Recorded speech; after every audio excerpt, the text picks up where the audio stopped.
जैसे गुरुजी ने बताया, बहुत ध्यान से हमने गुरुजी को सुना है। संविधान का मतलब होता है सबके लिए एक विधान, यानी समदर्शी दृष्टिकोण से बिना नागरिकों में भेद किए हुए सबके लिए समानता समतामूलक समाज का निर्माण करने के उद्देश्य से नीति नियम कानून बनाए जाने चाहिए।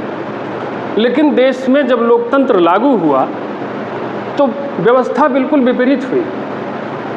हमारे मूल संविधान और संविधान निर्माता दोनों को गुमनाम कर दिया गया और लोकतंत्र में ऐसा भ्रष्टाचार किया गया, संविधान के साथ ऐसी छेड़छाड़ की गई, जिसका परिणाम ये है कि पहले जो थे फूट डालो राज करो की पद्धति अपनाते थे। आज़ादी के बाद सत्ता का हस्तांतरण तो हो गया, लेकिन क्या सत्ता का चरित्र बदला? आज भी तो हम SC, ST, OBC और जनरल हो गए, और जो व्यवस्था हमको SC, ST, OBC और जनरल के रूप में देख करके नीतियां बनाती हो, फिर वो संविधान कहाँ? एक कारण ये है। दूसरा कारण ये है कि मुझे जो लगता है कि क्यों संविधानवादी समाज पार्टी के गठन की आवश्यकता पड़ी। बहुत सारे राजनीतिक दल हैं, ठीक ठाक उनका वोट बैंक है, अच्छा काम कर रहे हैं, फिर हमें क्या ज़रूरत पड़ी कि हम संविधानवादी समाज पार्टी का गठन कर लें?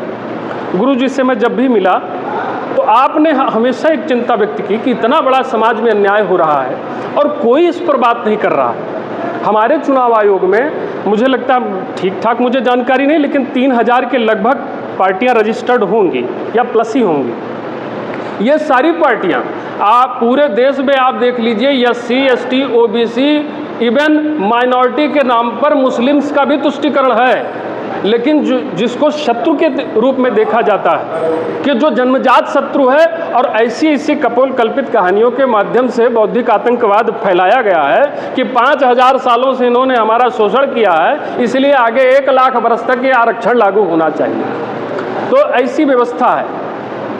तो गुरुजी की जो चिंता थी वो हम सब महसूस करते हैं, हम सब उसी समाज से आते हैं, लेकिन इन्होंने केवल अवसर को भुनाते हुए बहाव के साथ इन्होंने चलने का निर्णय नहीं लिया। ये भी ब्राह्मण महासभा बना सकते थे, ये भी तुष्टीकरण और ध्रुवीकरण की राजनीति कर सकते थे, लेकिन इन्होंने क्या चुना कि देश का जो सामान्य वर्ग है इसने सदैव हमारा नेतृत्व किया है, किसी के साथ भेदभाव नहीं किया। तो हम फिर से एक ऐसा पॉलिटिकल प्लेटफॉर्म बनाएंगे जो समतामूलक समाज की स्थापना करेगा, क्योंकि जो संविधान की विषमताएं हैं, जैसे हमारे संविधान को विकृत किया गया, तो संविधान की विकृति को संवैधानिक शक्ति पर को अर्जित करके ही दूर किया जा सकता है। इसलिए हमारा एक सोशल ऑर्गेनाइजेशन तो है ही, हमें पॉलिटिकल ऑर्गेनाइजेशन की भी ज़रूरत पड़ी कि हम पॉलिटिकल पावर अचीव करके इस समाज में, देश में बदलाव ला सकेंगे। इसकी अगुवाई करने के लिए, क्योंकि पूरे देश में मैं काफ़ी सक्रिय रहता हूँ इस मुद्दे को लेकर के, पूरे देश में मैंने किसी को नहीं देखा जो इस इतने व्यापक, इतने बृहद और इतने अच्छे दृष्टिकोण से काम कर रहा हो। इसके लिए मैं पंकज जी के चरणों में वंदन करता हूँ कि आपने अगुवाई की, नेतृत्व किया हमारे समाज का। ये अपने आप में बहुत बड़ी बात है, और अंततः हमारी शुभकामनाएं हैं कि ये पार्टी जल्द ही सत्ता में आए, सत्ता में भागीदार हो, अपना हस्तक्षेप और दखल रखे, ताकि जो अन्याय हो रहा है, कोई भी व्यक्ति आज तक ये नहीं जान पाया कि हमारे संविधान निर्माता कौन है और मूल संविधान की अवधारणा क्या है। अगर आज इस पर चर्चा हो रही है तो कहीं न कहीं नियति ने कुछ तय कर रखा है, और इस नियति ने जो प्लान बना रखा है, इसके केंद्र बिंदु में अगर हम सबको रखा है तो कुछ ना कुछ सोचा समझा होगा।